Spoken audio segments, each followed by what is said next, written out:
grateful to be in recovery. This is our Sunday morning Why Wait for Recovery community meeting. Welcome. We're having a tiny bit of technical difficulty this morning. Peace. Hi, everybody. Happy Sunday recovery morning. Hi, good morning. My name's Haiti, and I am a compulsive overeater. I'm a binger, I'm a purger, I'm a food addict who actually had bariatric surgery a couple of years ago. I'm also a drug addict, and the most important part of my story is I'm in recovery.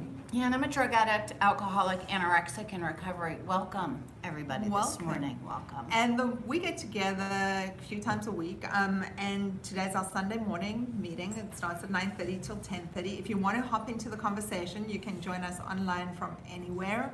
You just log in and into our virtual waiting room, or you join us in Davie at the West Broward Center, the West Broward Club, which is an awesome venue. We'd love to see you.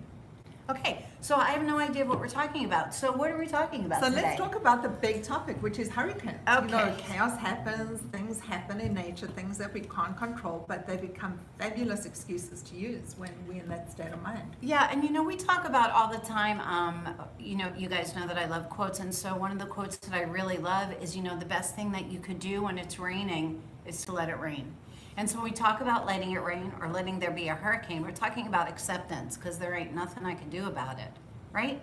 And so normally as addicts, we use and find excuses to use, and our biggest excuses to use are usually looking outside of ourselves instead of looking inside of ourselves and blaming our lives and our situations on what's happening around us, as opposed to taking responsibility for our own thoughts and our own actions, and realizing that no matter what's going on, that we don't need to pick up. And when I was using, I mean, all we do here is we discuss our stories, our experiences, our strengths, our hopes, we have these conversations. When I was using, I didn't know that there was another way. You know, when I was so stuck in my addiction, my life was so chaotic because that's what I'd created.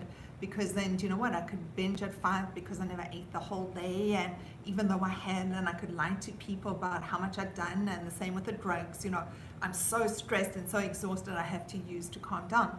So that became my go-to behaviors for so many years. That was only when I started cleaning up and realizing that my life had become so unmanageable, that it was so chaotic, that I was so exhausted and so empty on the inside, and everything was a problem, and there was so little joy, that I really reached my bottom, that I realized something had to change. But it was only once I started stepping out of that and I stopped using, did I start getting a different perspective.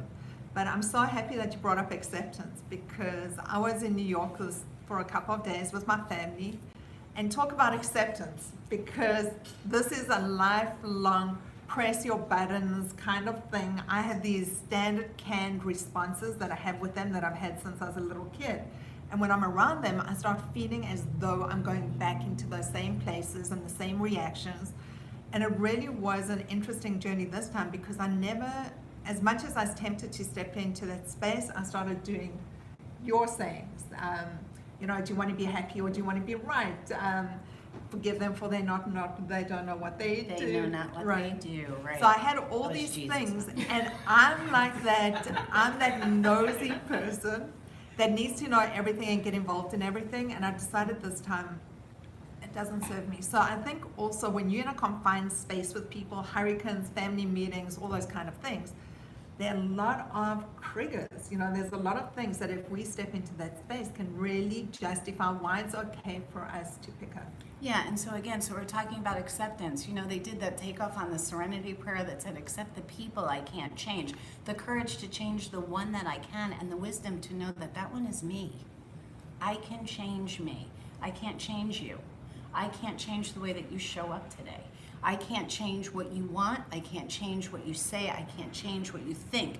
And we spend an awful lot of time doing our best to manipulate situations, setting ourselves up, of course, for disappointment, because you're not going to behave the way that I want you to, because the way that you behave really isn't any of my business, right? As long as my boundaries are clear, I have clear set boundaries. You are who you are, and with your family, they are who they are. And you know, a lot of us, as we're going through recovery, you guys, we're going through recovery and we're working on ourselves, and we get to do our crazies out loud, and we get to share that stuff with other people that actually listen and pay attention and don't fight you about it. there's something very freeing when you can show up and you could say, you know what, I'm feeling sad today, or I'm feeling miserable today, or I'm feeling nuts today and I don't know why.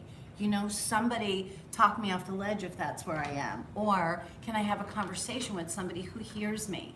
And so we talk about our community, and we're so fortunate to have a recovery community so that you have people when you're in New York to call and say, this is an oh my God moment, like and somebody can talk you through it, and somebody can say some of the things that you need to hear, or just listen to you without judging you. And so it's so funny, you guys. So we're in recovery, right? And we don't want to be judged, except we judge everybody else. So now I'm going to go to my family, and I don't want them to judge them. And I'm in this place where I'm learning, right? Except that I go in and it's like, oh my God, and my sister's going to say this, and can you believe my father did that? And again, they are who they are. And so just because you're growing and evolving as the way that you are doesn't mean that they are too. And very important that you said that too, Haiti, because that, I think our family, like the stuff that stems like from our very core, like the very beginning, those are some of our best excuses that we give ourselves to use, right? Well, in the middle of this craziness, and not only that, but look what everybody else is doing. And so I fit right in, and nobody's gonna call me out. As a matter of fact, people are calling me out about my good behavior, right? Because of their bad behavior. Right, or what we would consider bad behavior as a judgment. But if they're binging or they're purging or they're using or everybody's getting drunk or getting high or whatever, and it's kind of easier to fall back and to fit in. Again, you guys, community, any psych class that you're going to take is going to talk about Adler, right? We're going to talk about community. Community is one of the most important things when everybody's working together for the same common goal, the same common good, that good of the community, people do better. When I know that there's somebody paying attention to whether or not I'm okay, it makes it a little bit more difficult for me in my head to use. It also makes it a lot easier for me to stay clean. You also mentioned something else. It's interesting when I'm in that state of mind and we've got our community, I can speak and people listen. Yeah. And people care. And people care. But it's also interesting because when I'm around my family, I don't listen. I want to be heard and I want to say what I want to say, and I end up cutting off people, and I get into this like really crazy space, and then I complain that they don't hear me or they don't listen. So it becomes these interesting paradigms, and also those relationships are really complex. Because I've been showing up in a certain way and they have certain expectations, and when I'm not showing up in that way, I can see it either builds conflict or they're ready, their situation might have changed and I'm not the same person that I was a year ago or 6 months ago or 10 years ago. So I find that I need to be a little gentler with them. I love them, they're amazing people, they're getting older, people aren't around forever, but they definitely have got a way of pushing those buttons. So what she really is saying is she definitely has a way of reacting to what other people say. So is that my ego? Yes, thank you. I was going to call it Ange, but she's going with this because she always says the ego word. And so remember, when your opinion of me makes my own opinion of me, then what you say or how you feel or what you think about me is more important than me knowing that I'm showing up and doing my best to do my best. And that's the part that when we say forgive them for they know not what they do, I don't think anybody walks into the room and wants to hurt you. And if they walk into the room and they do want to hurt you, it's because of somewhere that they're at. It's about them. And to have that understanding, and again, forgive them for they know not what they do, meaning, people show up and hopefully they do their best to do their best. And when we see somebody that's acting crazy, for us to be able to say, instead of, look at how they're acting and she's not hearing me and she doesn't care about me and she doesn't love me, to be able to say, wow, we're going to call Edna, somebody in your family. Edna must be having a really bad day today because she showed up all kinds of crazy. I'm going to reach out to her later and see if there's something that I can help her with, or maybe I'll do a random act of kindness just so that I know where I am and so that I know that I'm showing up to do my best. That's only the sole responsibility that we have And one of the most important things that we'll do in recovery is to show up and realize that that's all I can do is my best, and so that's what I'm gonna do. And no matter how perfect I think I'm acting, and even when I am genuinely showing up to do my best, it doesn't mean that Ahmed is gonna care or know or notice, and still, if he's in a crap mood, it's about him.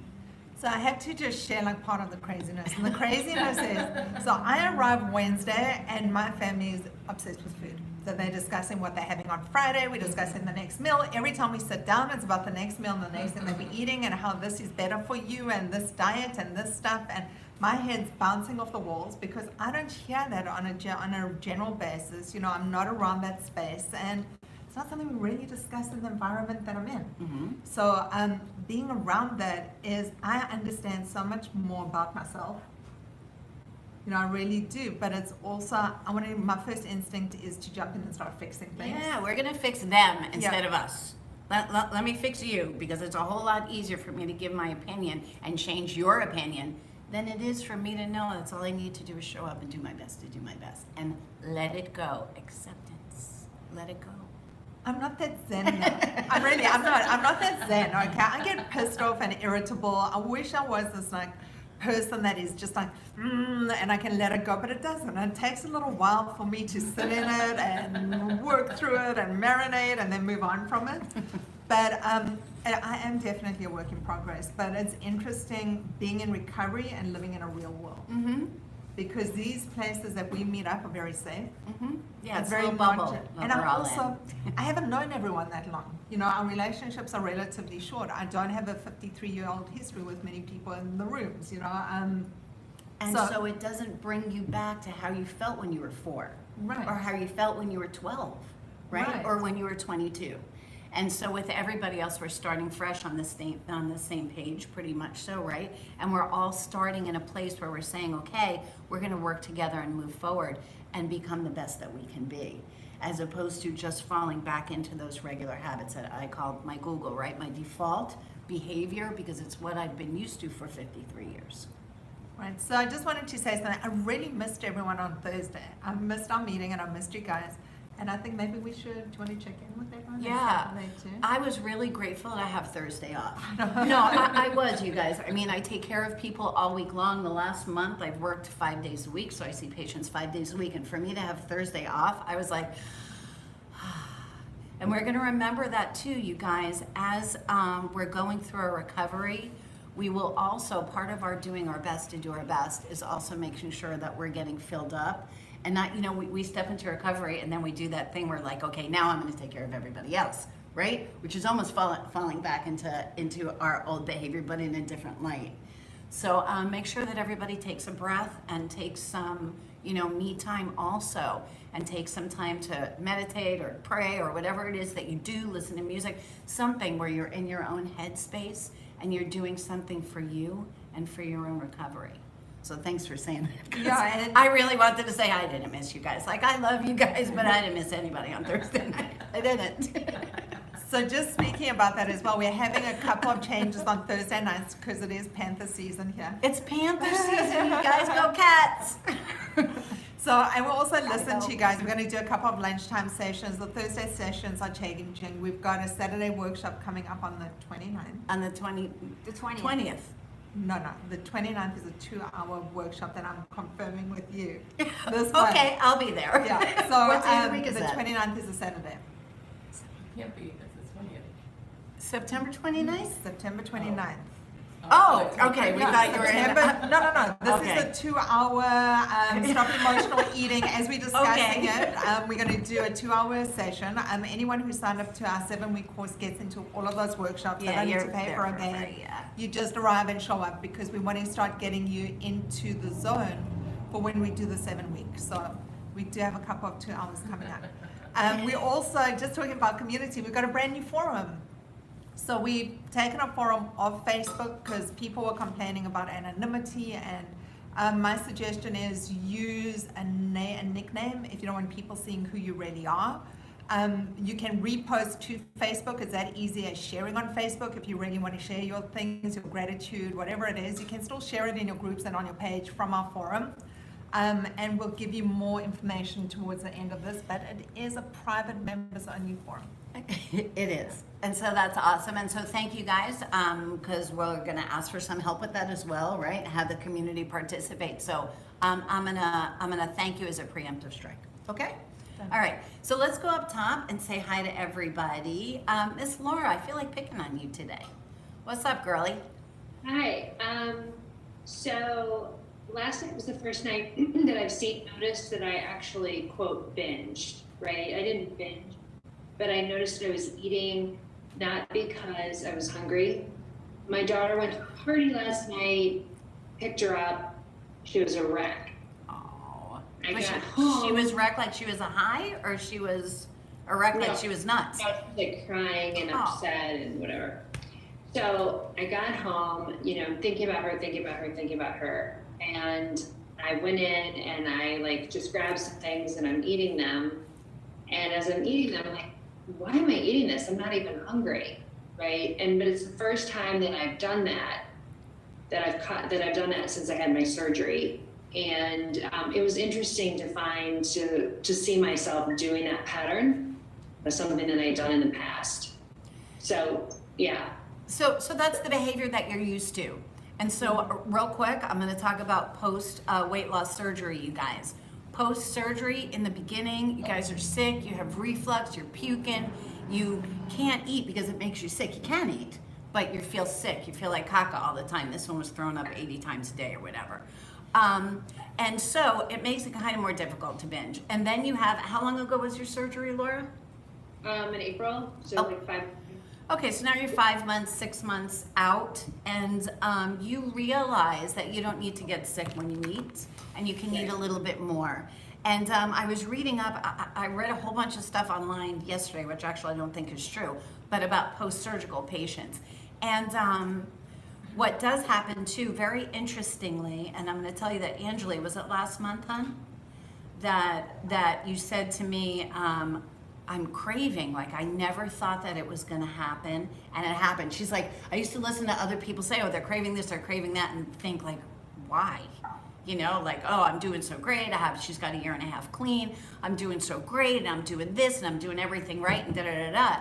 And it was like, wow, I'm craving. And so our brains go through something. It's like the cigarette smoker that has bronchitis that'll stop smoking for 2 weeks, 3 weeks, 4 weeks, and then will start smoking on the 5th week because they're breathing better, even though their brain knows that it's not something that's okay for them to do. It's like the alcoholic that after throwing up for 48 hours or after having pancreatitis, we get out of the hospital. I've never had it personally, I don't know why, but and then, in 3 days, 4 days, 5 days, we feel well enough to drink again, and so we do. And so your brain is going to fall back on that behavior because it's what you're used to again. Heidi's talking about those triggers or whatever brings her back to wherever she was. And so for you, that's that emotion. I'm scared. There's something wrong with my kid. My kid's life isn't perfect right now. And I'm scared for her, and I'm in pain for her, and I want to make all of that pain go away. And I feel uggy inside, and I don't want to feel like that right now. What do I do? Right? And so you use, you binge, you whatever. And so, okay, so that happened. Right now you're cognizant. And so once you're aware of it, then you need to be diligent and stay aware of it and know the next time this happens. Did you call me? Or Ange or Karen or Hader? Did you call anybody? No, and the only reason I didn't actually is because it was 11 something at night. I was exhausted. I went to bed. Okay, so it doesn't matter. So it was really late. I was really exhausted. I was feeling like crap. And so next time when that happens, I'll take the 2 seconds, even just to call somebody and say, I'm effed up right now. I'm feeling crazy, just to get it out. And to say, I'm scared and I'm going to bed, but I just needed to get it out there. Or text somebody. There are times, you guys, that I want to use, sometimes I feel like I want to use more than I want to be able to use my right hand. I'm not kidding. Like sometimes okay, yeah, I could trade in the left leg for 100 milligrams of oxycodone. Like, that's cool.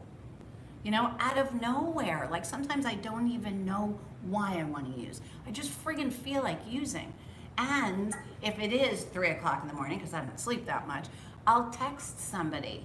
and get it out there, do a Dear Universe thing. This is how I'm feeling right now. And may sound silly, or Hare Krishna kind of stuff, but for me, just putting it out there actually helps me to feel better and feel a little bit more grounded.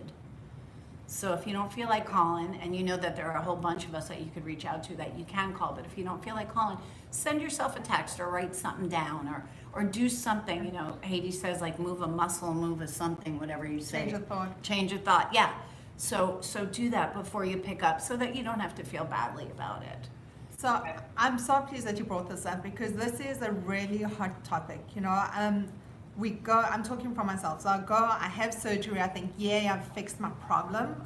I'm an addict though. So in the beginning, when I'm losing weight, I'm feeling great. Everything is fabulous. I'm on this high, this cloud.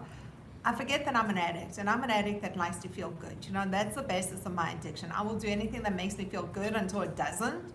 And when it's making me feel good, I want more of it. So go through this, and I think I've solved the problem because now I'm looking thinner and I'm feeling great. But it doesn't work like that because I haven't changed me as a person. The thing that I am on the inside, I haven't changed my uncomfortability and my coping skills and all those other things that make me up as who I am. So I find with people who have bariatric surgery, they start going back into the same things they were doing before, and then they're talking revision surgeries, and they're talking of all these other things because they thought that they solved the problem. The only thing we did, as I explained to my family this week as well, is I had most of my stomach removed.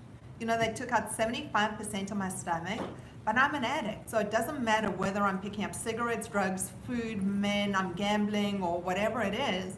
I'm an addict. I'm going to use whatever I can to make me change unless I'm sitting in recovery. And the toughest thing with recovery is being able to spot those little things when they start coming up and going, this is what I'm doing it. I am an addict. These are the resources that I've got, and using them, because if we don't use it, Felice always says, like, relapse happens long before we actually pick up. Yeah, before we pick up. And so if you're feeling scared, just say it. You're super intelligent, and so we say that that's harder, you guys. So because it's, we do have a good understanding of what's going on, and we do have a good understanding of, okay, right now I feel like shit, and we do have that understanding of also, I could do this one time, and let that be that, and get over it, and we'll talk about it tomorrow morning, and I won't do it again. And so in theory, that sounds great, but it's more difficult to do in practice because once we allow ourselves to use, it's easier to allow ourselves to use. So just be careful and reach out. And thanks so much for, one thing about Laura too, she's like, okay, this happened. Karen's the same way. This happened, I did this, I did it, You pick up your hand and take the foul right away, that personal foul. And that's an excellent part. And so hopefully that'll keep you from binging again.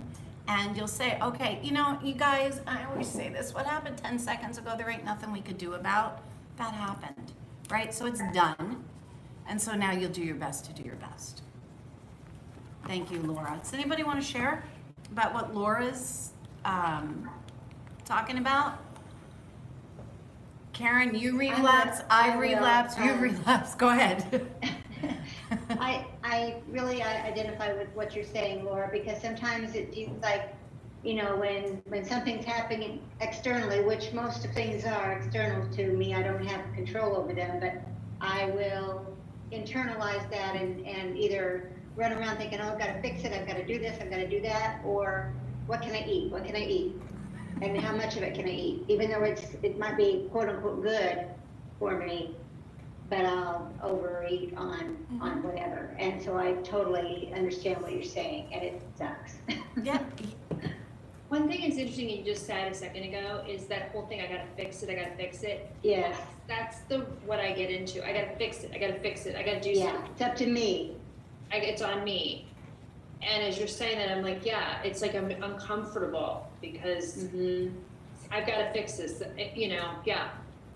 Yeah, and so that's a control issue.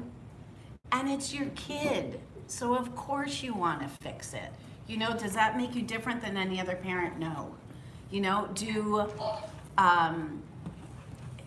Knowing that certainly doesn't make it any easier. right? It's your child. You know she's hurting. And yeah, of course, you feel that need to fix it. You know that she's going to go through what she's going to go through, and she's going to grow up, and we all grew up. And especially for people who didn't grow up, you know, in some fairy tale land, right? Yeah. Where nobody fixed nothing and everything was made harder. And so what we want to do is we want to make sure that our kids aren't going through that. And you can't, right? You can't. You could be there, speak with her, you know, show up to your best, be supportive of her, and that's all you're going to be able to do. Yeah. Really, because you really just want to go punch whoever made her cry, right? Because that would be fixing it. Yeah, I hear you. That's like a normal mom thing and a mama bear thing. And so I get that, and I'm sorry that you went through it, and it's good that you recognize it, and don't let that be your demise. Because remember, the stronger you are in your recovery, which is, you guys, recovery isn't not using. Not using is being abstinent, right? So when we talk about recovery, we're going to talk about a spiritual recovery, learning how to get some happy, right? And learning about acceptance. And so the more that you live your life in acceptance, understanding that you can control your own perspective and your own actions, and that's it, and show up and do your best to do your best, the more you can teach your kid that, you know, that life outside happens and that it doesn't have to affect her so much. You know, we don't teach our kids that. We don't teach them that they don't have to show up a certain way ego-wise. You know, we don't teach them any of that stuff. The more you live it, the more comfortable you are talking with her about it, the easier her life is going to be. And Laura, her life is nothing like yours was. Nothing like yours was. Remember that. Thanks. All right? She doesn't come from where you came from. Okay, so always remember that. Thank you, Mama. Anybody else have anything to say for Laura? Thank you, guys. Jess, what up, girl? Hi. Hey. I'm not able to speak, unfortunately, because I'm at a friend's home, so I'd rather not say anything because it feels uncomfortable. But I'm just glad to be here and see everybody. That's Well, we're glad to see your face, so thank you for being here with us. And sweetie, if you want to put it in the chat, then we can read it and we can just answer the question if you got something you want to say.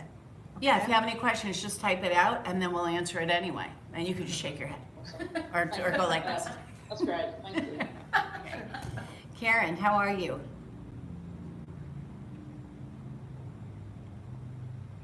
I'm all right. I've got a little needy puppy this morning. She's always wanted my attention. It's like a kid, you know, when you're busy doing something else, that's when they want your attention. But I'm struggling in lots of ways, in lots of those acceptance/boundary ways this morning. Not just this morning, but for weeks now. And I'm doing my best to work through that and to handle it the way that I need to handle it, because I can't change much, if anything, except how I view it. Can you and tell how us I what's going behave. on? I'm sorry? Can you tell us what's going on? Oh, you name it. You know, my granddaughter Tabitha with the little baby, well, she's this attachment parenting thing is just driving me crazy, because she's overwhelmed and she wants help, and I just can't do it. I cannot do it. Okay. And so I finally had to just say, that's not for me. I can't do it the way you do it, and it's not good for me. And yet I feel guilty having said that, Why? because I should be there to help her. Yeah, And you should do your best to do your best and love your kid and your grandkids. That's what you should do. Yeah. Yeah. So you, and that's what I'm working on doing. And then, you know, Lauren and Rachel, it seems like everybody in my family is crazy, so that means I'm crazy. It means I'm the one that's crazy. When everybody feels crazy to me, that lets me know that's me. And I'm just having difficulty. I want to run away. I want to move away. I want to, you know, put my head in the sand, la, la, la. and so you know, so you're not allowed to go on trips anymore. You're really good, and then you went away on the trip, and then, and so and I'm being ridiculous, but realistically, you were like pretty strong in the community and doing your thing and reaching out and doing all of that stuff, and you were talking to me, and we were doing. You're talking to Ange, you're doing your thing, and then that routine gets broken. You know, it's funny but addicts in recovery, we have certain routines for certain reasons, you know, and I'm going to suggest that you start reaching out again, that you Okay. start doing a little bit more recovery stuff, because you get grounded. You also, like I said, you're like Laura. You're like, okay, this happened. I want to fix it right this second. And so that's okay, because you recognize it, and so you can work on your acceptance part. Your family is your family, just like Haiti said. They're going to act the way that they act, and you can accept them. Remember, your boundary problem is with you. It is. You know, to be able It to, is. yes, it is. To be able to say, I love you, you know, maybe every other month on Tuesday, I'd love to come and play with the baby, Yeah. and that's what I'm capable of, and I love you so much, and thank you for allowing me to be a part of this. Bam, that's done. Next. And which isn't your challenge. Your challenge is getting over the guilt. I'm so bad, and if I was a good grandmother, and if I was a good great grandmother, and what is she gonna think now? What is she gonna say? And she's gonna go ahead and call her mother and tell her mother this, and blah, blah, blah, blah, blah, blah. And that chaos is the addiction part, right? That chaos is the part where I talk about spiritual recovery, that getting some happy. That doesn't give you any happy, does it? Not at all. No, it makes you Not at all. miserable. And then we know the more miserable and the more, and again, negative emotions are fear-based. I'm afraid of losing what I have or getting what I want, right? I'm afraid of losing her love. I'm afraid of losing my family's respect. I'm afraid of people looking at me and saying, well, of course, you know, she's just not good enough to do this anyway. All of that stuff is the crap that you're making up in your own head. And if that's somebody else's opinion, okay. Okay. Doesn't make you who you are, it makes them who they are. You know, I have to say this, it drives Angelique crazy when she's mad at me, and I'm not mad, right? It makes her crazy, she's laughing. It just made me mad when she said okay to you, and it's not even to me. So whenever I say okay, she thinks that I'm being dismissive. And a lot of times I'm being dismissive because I'm done with the conversation, and I'm done hearing about whatever it is that and discontent. My answer is going to be, okay, all right, that's cool, you know? And look, she's looking at me like, if looks could kill, I would have had 3 heart attacks in the last 10 seconds. It's the truth. So, okay, but how Angeli feels about what I'm saying is none of my business. I'm going to show up and do my best no matter how pissed off she is, right? I would say things, you know, with Haiti's more sensitive. And so I would say things the way that I talk, and she would cry. And I'm like, okay, okay, that happened. You know, do you want to tell me what's going on and why you're feeling the way that you're feeling? Because the way that you're feeling is about you. Right. It's not about me or what I'm Me and saying. Haiti are leaving. Yeah, her and Haiti are joining another group.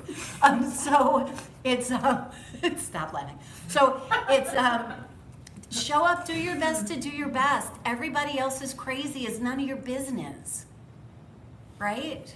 Right? That's true. I tend to try to justify that the way I feel is reasonable to Which- myself and not to others, because I don't bother try to, you know, talk her out of whatever it is. I'm just trying to, well, am I reasonable about this? Am I not reasonable about this? And I really am just for me, it's not right. So I just have to say, I can't do it on a weekly basis. I can't come out Right. and spend the entire day Tuesday with you every week. I just can't. Perfect. Okay, that sounds reasonable to me. And it doesn't matter if I think you're nuts or a good person or a Right. bad person. This is your life, Karen, and what you're comfortable I with. You know. guys, we talk about the difference between giving a gift and manipulation, right? Yeah. I'm going to watch the baby for a couple of hours. That's a gift I'm going to give you. I get a gift I'm going to give myself. I get to see my grandkid, and a gift that I'm going to give you because I would love to help you out.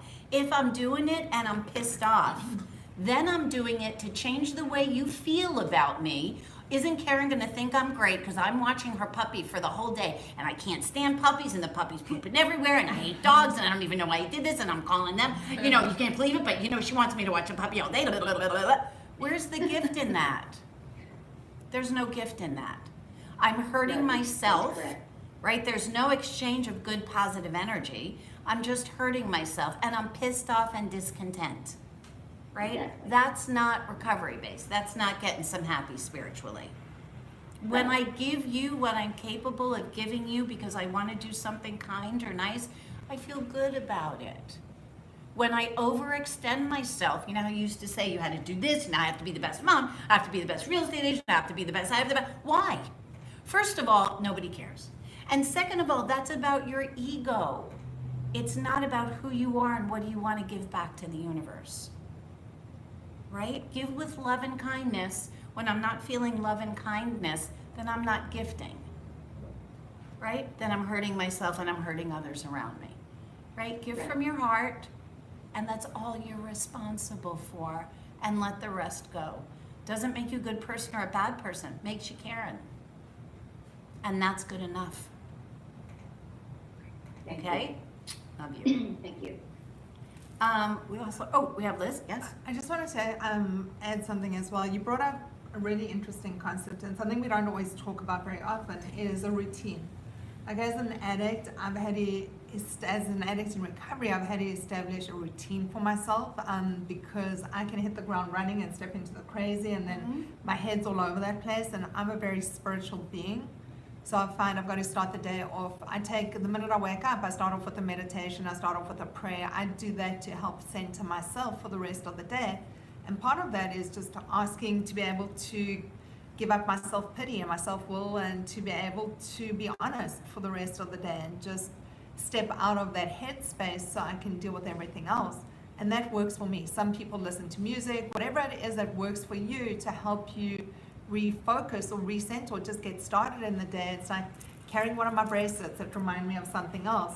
And we also started on the forum was a place to put in your favorite meditations and your favorite music and things that we can share with each other, because it is a mind-body experience and mind-body-spirit experience. It's not just one part. We made up all those components, and that's me as a person. Yeah, and that's so true. And so we all want to take some time for ourselves, right? And take something in as opposed to just giving stuff out. And everybody does that differently.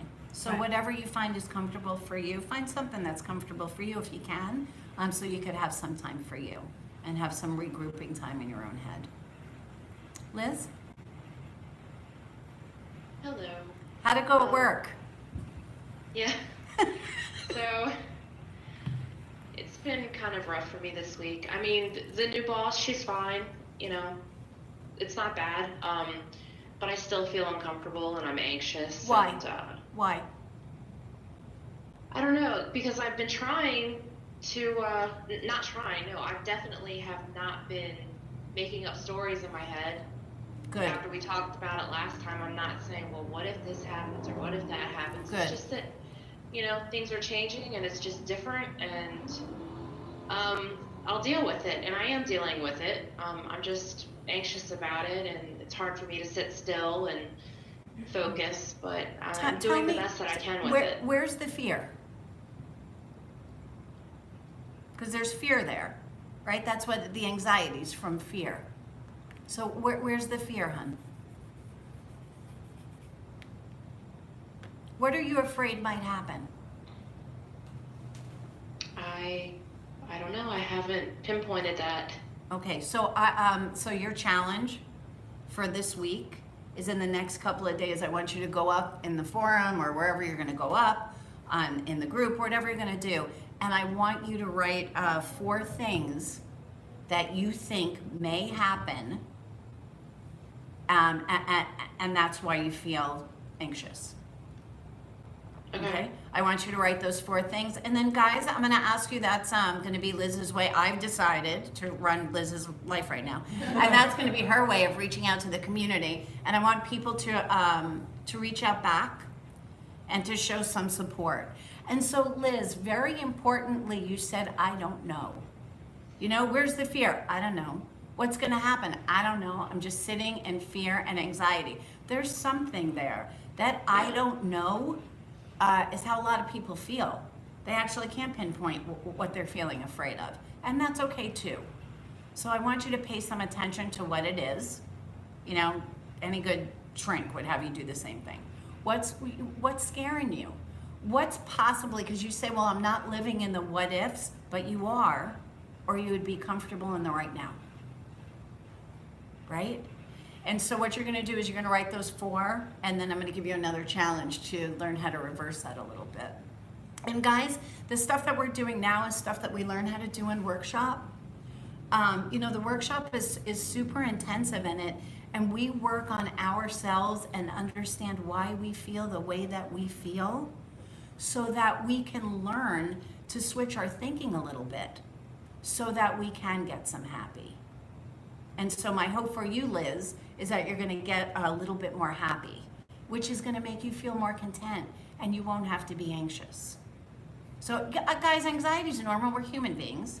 We get anxious about something. Do you know that adrenaline-wise, anxiety and excitement react the same way? We're super excited or we're super anxious. We got all this adrenaline on board and we're having palpitations and we feel a little sweaty and we feel a little shaky. We feel, all of that adrenaline's going to do the same thing.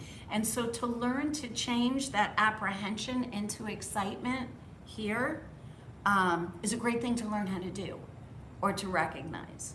And remember, we're going to change our perspective. This might be the best thing that ever happens. And so if we are going to make up stories, we're going to make up good ones, right?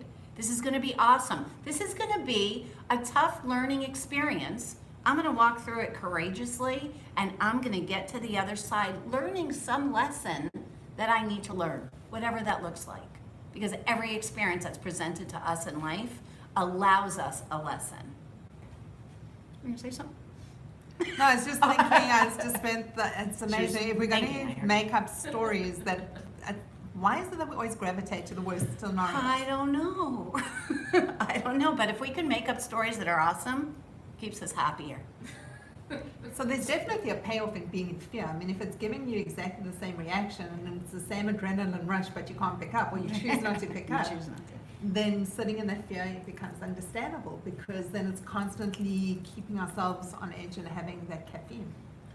Well, yeah, but it just feels really, it feels terrible. bad. And So thanks for sharing that. So 4 things that you think bad that might happen, and get them out on paper because they're in there somewhere. So Okay. get them out on paper. Thank you so much. Anybody have anything to share with Liz about that? Okay.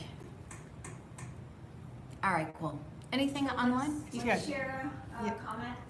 Yeah, of course. Hi all, I'm doing okay. Had some tough, difficult conversations with parents at the beginning of the week, which has made me feel like isolating from people, except 2 close friends who I have helped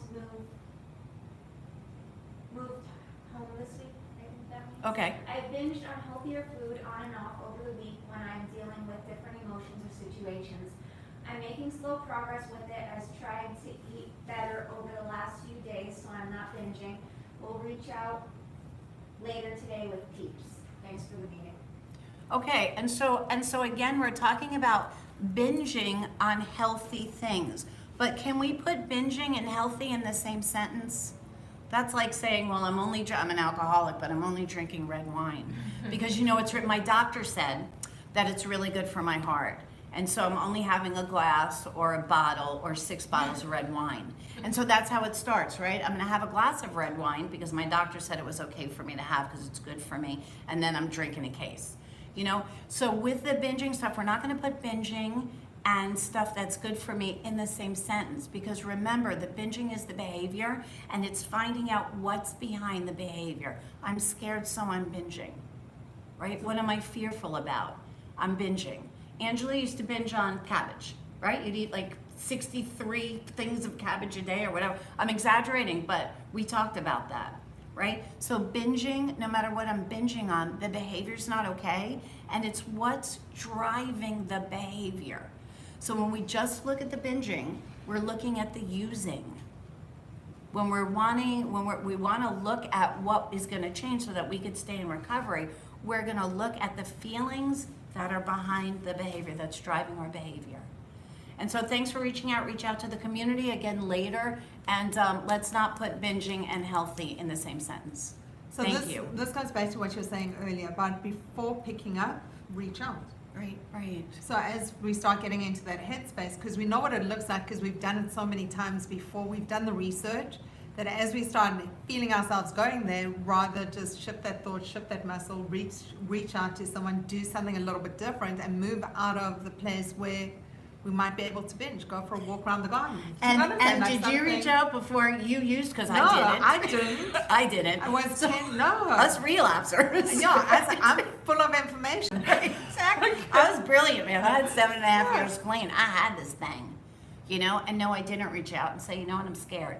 I'm going through some stuff in life that's bigger than I am, and I'm afraid. How could I be afraid? I have these wonderful jobs. I'm making exceptional money. I look great to the community. I've got everything, you know, by the whatever. And how do I turn around and say to somebody, I'm scared today? I'm petrified, actually, and allow them to hear me, because I did say I was scared. And then people said, oh no, you're great. And I was like, yeah, I'm great. You're right, I'm great. Because I couldn't really get into it and let you know that actually, no, I'm not so great. You know, and I'm really scared. And that's what we tend to do when we talk about the relapse happening before, you know, opportunity meets addict. And it's easy, it's really easy to relapse like that. So stay tight with your community, you guys, and reach out, get used to reaching out more on a daily basis. Even if it's just, it's so easy now. It's not even like nobody calls anybody anymore either. It's like, just send a text, do something, again, move a muscle, change your thoughts. So, okay, good morning. How are you this morning? I'm better than I was last. Good, so remember the rules. You got 15 seconds, go. Well, out of 7 days, well, since last Sunday, Mm-hmm. I didn't have any cakes, cookies, Good. wait, except for one day. Okay, so On you Friday used night. one day. So say I used on Friday. Okay, fine. I used on Friday. Okay. Okay, fine. And, like, I already feel better. Like, that was step one, cakes and cookies. Like, we can work on the pasta, the bread later, but we're starting with the sugar. Oh, okay, so we're talking about not being abstinent, and you're gonna do it your way, which is that you're gonna step down. You're gonna find from the community, if you reach out, that it never works like that. I'm hoping it would work for you. I shouldn't say never, because that's a lie. Usually, the best way to stop, because we wanna clean up that receptor, the best way to stop is to stop and go through all of the pain all at once. You know, go through the hungry and cranky and tired and right, hungry. But I have more, angry, a tired. lot of energy this week, more Good. smiling, Good. you know what I mean? Yeah, I do know what you mean. And so good. That's awesome. It's a good step for you. And again, remember, so you'll get to the point where you're abstinent, and then you're going to work on why it is that you pick up what you pick up. You all don't know this, but I had gastric bypass 13 years ago. Oh, you did. Oh, yeah. And I stayed skinny until 2 years ago. Mm-hmm. So 11 years I was quote unquote clean, thin, exercising. Were you clean, or were you just eating less crap? Were you clean? Eating less crap. Yeah. Okay, so that's not clean. You were just behaving better for yourself as far as health-wise Oh, but goes. I maintained my weight. I understand, but For it's not 11 about the years. weight, but I gotcha. So Okay. health-wise, you were better. Right. Yeah. And then 2 years ago, I met somebody, and then, I don't know, I just fell off the wagon. Okay. Right, so, And then he says that I did this bait and switch thing, you know. okay, that- but, and whatever I met he him says. skinny, and now I'm Okay, chunky. all right, and whatever he says, that's about him. But about you is, why am I doing what I'm doing? What fear is driving my behavior? Like, And so, it's like I'm pushing him away or something, I don't so, know. yeah, so you're gonna learn a whole lot. I know that you signed up for Yeah. workshops, so you're gonna learn a whole lot about that. And learn to take a look at yourself, and again, the emotions that are driving your behavior. And you'll learn to have more acceptance and to look at the world a little bit differently. So good job you for doing that, by the way, for taking that step. Really, good for you. Anybody have anything to share about stepping down from their starches and sweets? Well, I wasn't feeling well this week, and all I wanted to do was eat starches and sweets to make me feel better. But I realized from the conversation that I guess I binged on Jell-O, because I had about 2 or 3 Jell-Os throughout the day, which I wouldn't normally have that much, because I was trying to make myself feel better. So it was still Okay. using food Okay. to make myself feel better. Right, and so again, it's not that you ate 3 sugar-free Jell-Os, which is 15 calories. It's, why am I trying to change the way that I feel with food? Mm-hmm. Right? and that was of course always a surprise, like, oh my God, like it scared me. And I think it's probably just being with the fear, like the fact that I even wanted to eat it. Like we had Chinese food, I had steamed vegetables and they gave the rice, and I didn't eat the rice, but it was in the fridge. So I need to throw it out because my husband he'll just keep it there. He wants it, he wants it, but it's like I don't want to see it. But I don't want to be that afraid of food that I don't even want to see it. Right. And so remember, it's not the food you're afraid of, it's yourself that you're afraid of. So let's not say that we're afraid of food, because the food doesn't get up in the middle of the night and slash our tires, right? It's But it's the way the food makes you feel after you eat it. Oh, okay. And then Right. and then how do you feel after it made you feel happy or whatever for the 10 seconds? You feel lethargic and. Okay, thank you. And like crap about Right, yourself. right. So it's not even just that I feel tired, it's that I feel guilty and ashamed. So you know what? I'm gonna do something right now that's gonna make me feel guilty and ashamed. And I think in an hour, I'll do the same fucking thing. Yeah. Who does that? Crazy.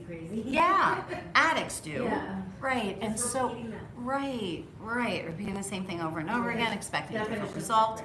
right. Yeah, and so that's what we do. Yeah. But I want to say, it's funny because I went to see you, because thankfully I did, because I really thought, I guess in my mind I was going to die, and it was so weird, like you said, when you gave me permission to let me know I wasn't going to die, it did make me feel better, and it was like, that's like where I go to, like, I'm going to die. Chaos, right? Yeah. So Bonnie came and saw me in my office, right? We had an office visit, and you thought that you were dying of I don't know what that day. But there was nothing wrong with her. And that's okay to have the scared. Right. Oh, well, yeah. You should have Dr. Googled it. You could have been dying of about 83,000 things, because your toe was cold. But anyway, I love that. Yeah, but at least you did step into the solution there, right? Yeah. You said, okay, let me go speak to somebody Right. that either will tell me that I'm dying because my toe is cold, or that maybe I'm not, and at least say the fear out loud. Yeah, and that actually brought me to something when you talked about hurricanes. Hurricanes, I actually did well with last year. I'm not really paying attention to this year. I'm grateful that it's not here because it was a lot. But it was actually 911, and it was that I was in a very good abstinence space during that time. And I remember about a month after 911 was when I broke my abstinence, because the chaos, and I didn't see it as chaos, but it was almost like I was saying, like, what's the point of being abstinent? Like, but it wasn't about the abstinent, it was about all that chaos and all that craziness that I didn't have. It was about you feeling uncomfortable and Yeah. not wanting to feel uncomfortable. About you not having acceptance for Right, this is yeah. the way that the world was then. Yeah. Fortunately, it's not like that right this second. And if I worry about what's going to happen next year, I'm going to miss the movie, man. I'm going to miss this whole entire movie, right? This Yeah. whole entire year's worth of stuff. And I tell you guys this, and I'm going to say it again because it's easy to see.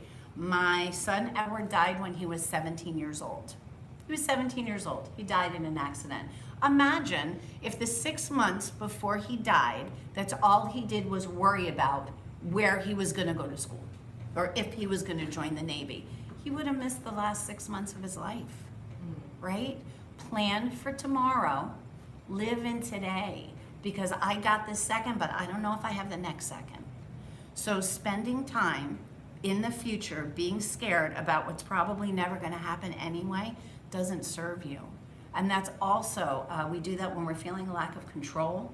And so now I'm going to make up 63 stories about what's going to happen tomorrow to see if I can control the outcome of what's going to happen tomorrow, which I can't.